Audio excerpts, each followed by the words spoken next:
तुम्हारे लिए धड़कता है, मगर मैं ये फैसला नहीं ले सकती।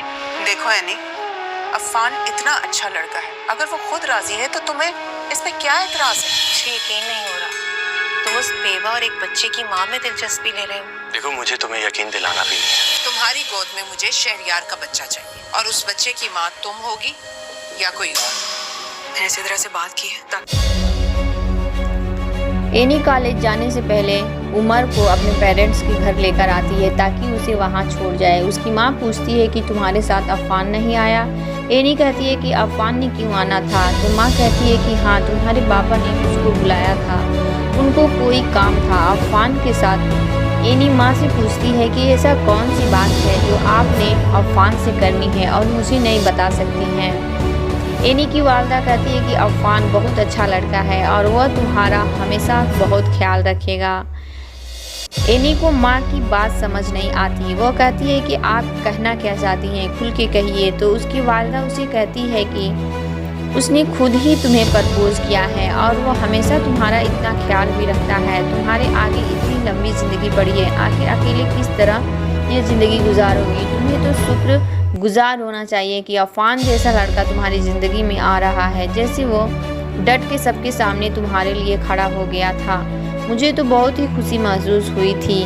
वो तुम्हारी हर बात में तुम्हारी साइड भी लेता है और उस घर में तुम्हें प्रोटेक्ट भी करता है, इतना ज़्यादा उस घर में। अगर तुम सुकून की ज़िंदगी गुजार रही हो तो सिर्फ और सिर्फ अफान की वजह से। एनी माँ से पूछती है कि आपका क्या मतलब है, कि आप भी यही चाहती हैं कि मैं अफान से शादी कर लूं। तो एनी की वालिदा कहती है कि हाँ बेटा, मेरी भी यही ख्वाहिश है और तुम्हारे अब्बा भी यही चाहते हैं कि तुम अफान के साथ शादी कर लो। अब अगर अफान की शादी तुम्हारे अलावा किसी और से हो जाती है तो उसकी बीवी तो तुम्हें उस घर में बर्दाश्त नहीं करेगी। फिर आखिर तुम कहाँ जाओगी और कौन होगा जो ससुराल में तुम्हारी साइड लेगा। एनी कहती है कि मेरा बेटा है ना, मैं इसी के सहारे ही सारी ज़िंदगी गुजार लूँगी माँ। लेकिन उसकी माँ उसे समझाती है कि तुम्हारा बेटा तो अभी बहुत छोटा है, उसे तो खुद भी अभी बाप के सहारे की ज़रूरत है और तुम्हारे आगे तो अभी पूरी ज़िंदगी पड़ी है। इतने छोटे से बच्चे के सहारे कैसे पूरी ज़िंदगी गुजार सकती हो। एनी जब कॉलेज पहुँचती है तो वहाँ पे उसकी सारी दोस्त उसको देखकर हैरान हो जाती हैं और उसके सर भी उससे पूछते हैं कि एनी तुम आखिर कहाँ चली गई थी, हम सब लोग तुम्हें ढूंढने गए थे, तुम्हारा बैग मोबाइल वगैरह तो सब कुछ बस में मौजूद था, लेकिन तुम हमें नहीं मिली।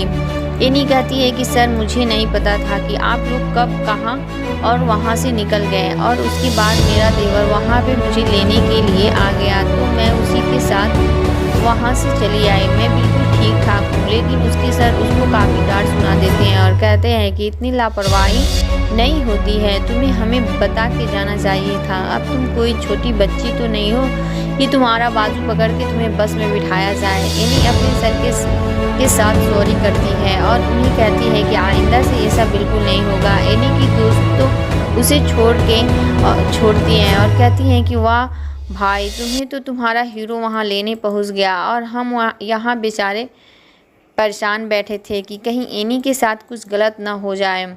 एनी अपनी दोस्त को सुना देती है कि बड़ी अच्छी दोस्त हो, बस में खुद तो सवार होकर चली गई और मेरे बारे में सोचा तक नहीं कि मुझे ढूंढने की कोशिश की। मेहरीन कहती है कि मुझे तो यही लगा था कि तुम थक के बस में पहले ही सो चुकी होगी, इसलिए मैं तुम्हें ढूंढने की कोशिश नहीं की। अब हमें क्या पता था कि तुम वहीं रह जाओगी। एनी कॉलेज में जाके ये परेशान हो जाती है फरिया यहाँ पे एक लड़के के साथ क्या कर रही थी और फिर वह मेरी मदद के लिए वहाँ नहीं आई, उठ के मुझे देख के गाड़ी भगा ले गई। इस बात के से तय पहुँचता ही होगा। इधर फरी अलग परेशान होती है कि उसकी ख्वाहिश होती है कि यह एनी तो इस घर से चली ही जाए, मगर इतने में इसे मेरी माँ कुछ बता दिया तो फिर मेरी खैर नहीं है। अपनी माँ से कहती है कि आप एनी को इस घर से क्यों नहीं निकाल देती, क्यों रखी हुई हैं, उसको इस घर से निकाल दीजिए। यह जो अफान भाई की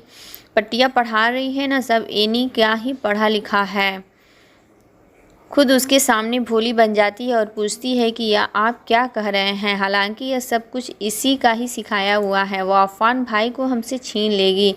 माँ भी कह देती है कि हाँ, मैं कुछ भी नहीं जानती हूँ इस लड़की की, यह जो अफ़ान से शादी की ख्वाहिश है इसको मैं बिल्कुल पूरा नहीं होने दूंगी। इधर आयमा भी हाथ धो के अपनी वालिदा के पीछे पड़ी हुई है कि आप कुछ करें और अफ़ान से मेरी शादी करवा दें।